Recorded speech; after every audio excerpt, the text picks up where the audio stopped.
это в первую очередь оно позволит более эффективно работать, потому что сотрудники полиции, они находятся в шаговой доступности от населения, и мы в первую очередь преследуем цель, чтобы помочь гражданам, потому что мороз в наших условиях, добираться до Якутска, конечно, далеко.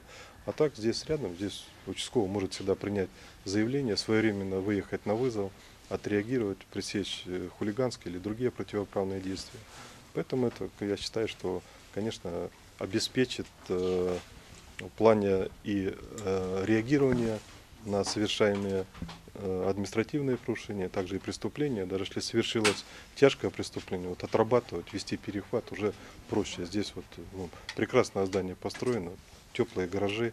Но вот строительство этих постов, как Владимир Николаевич абсолютно правильно сказал, оно позволяет нам локально решать проблемы. В этом году в прошлом году, точнее, летом мы ввели пост полиции в 17-м квартале, и сразу же мы видим, что вот по итогам уже полугодия там пошел уже спад именно правонарушений в непосредственной близости от данного поста. Я уверен, что и здесь в Сайсарах будет то же самое.